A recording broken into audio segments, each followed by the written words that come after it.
नमस्कार साथियों, welcome to daily 6 PM class. इस क्लास में आज हम एमसीक्यू सीरीज का लेक्चर नंबर 238 डिस्कस करेंगे। क्वेश्चन नंबर फर्स्ट है, भारत के विभाजन का बाल्कन प्लान उपज था। तो ये लॉर्ड माउंटबेटन के मस्तिष्क की उपज था। बाल्कन प्लान क्या था? तो इसमें प्रांतों को स्वतंत्र राज्य घोषित करने की योजना थी। फिर प्रांतों को ये चुनने की अनुमति थी कि वे संविधान सभा में शामिल होंगे या फिर वे स्वतंत्र रहेंगे। नेहरू बाल्कन प्लान से असहमत थे। बाल्कन प्लान से असहमत थे। उन्होंने कहा कि उनका ऐसा मानना था कि इससे देश बिखर जाएगा।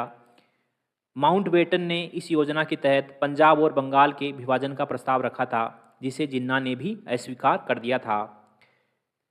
क्वेश्चन नंबर 2 है, 1947 में भारतीय राष्ट्रीय कांग्रेस देश के विभाजन के लिए मुख्य रूप से इसलिए सहमत हुई क्योंकि उन्हें तब दो राष्ट्र सिद्धांत स्वीकार था। गलत। इसे ब्रिटिश सरकार द्वारा थोपा गया था और कांग्रेस इस मामले में निस्सहाय थी। ये भी गलत। वे बड़े पैमाने पर संभावित सांप्रदायिक दंगों को बचाना चाहते थे। ये सही हो सकता है। और डी है, भारत स्वाधीनता प्राप्त करने के अवसर से अन्यथा वंचित रह जाता। नहीं, तो इसमें सी ऑप्शन हमारा आंसर हो गया।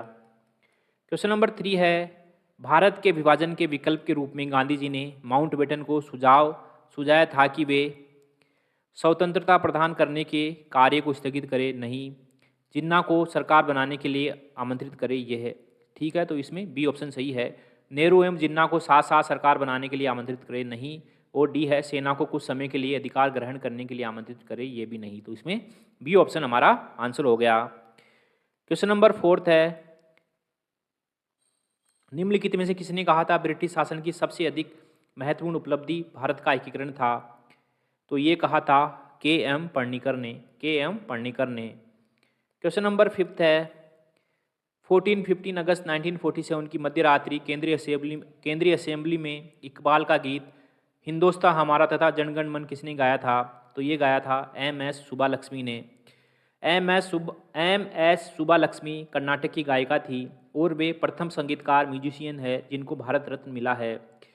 प्रथम भारतीय संगीतकार है वे प्रथम भारतीय संगीतकार है जिनको रेमन मैग्सेसे अवार्ड मिला है। क्वेश्चन नंबर 6 है, स्वतंत्र भारत के प्रथम गवर्नर जनरल कौन थे?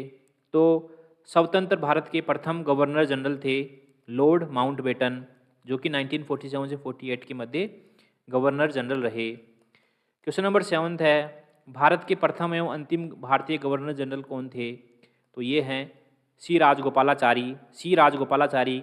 ये अंतिम गवर्नर जनरल और प्रथम भारतीय गवर्नर जनरल थे। ये 1948 से 1950 तक गवर्नर जनरल रहे थे। उसके बाद वर्ष 1950 में गवर्नर जनरल का पद स्थायी तौर पर समाप्त कर दिया गया। क्वेश्चन नंबर 8 है, भारतीय राष्ट्रीय कांग्रेस के 1946 में मेरठ में आयोजित अधिवेशन की अध्यक्षता किसने की थी? तो ये अध्यक्षता की थी जे.बी. कृपलानी ने। क्वेश्चन नंबर 9 है, संविधान को 26 जनवरी के दिन लागू करने का निर्णय इसलिए किया गया क्योंकि ये एक शुभ दिन था। गलत। इस तिथि को 1942 में भारत छोड़ो आंदोलन प्रारंभ किया गया था। ये भी गलत। सी है, कांग्रेस ने इस तिथि को 1930 में स्वतंत्रता दिवस के रूप में मनाया था। ये सही है, क्योंकि 1930 में 26 जनवरी को भारत ने स्वतंत्रता दिवस के रूप में मनाया था, इसलिए 26 जनवरी को हमारा संविधान लागू हुआ। क्वेश्चन नंबर 10 है, गोपाल कृष्ण गोखले ने किस वर्ष में भारत सेवक मंडल सर्वेंट्स ऑफ इंडिया सोसाइटी की स्थापना की? तो ये की थी 1905 में। 12 जून 1905 में पूना में इसकी स्थापना की गई। इसके संस्थापक सदस्य थे नरेश अप्पाजी द्रविड़, गोपाल कृष्ण देवधर और अनंत विनायक पटवर्धन। इसका उद्देश्य था ऐसे लोगों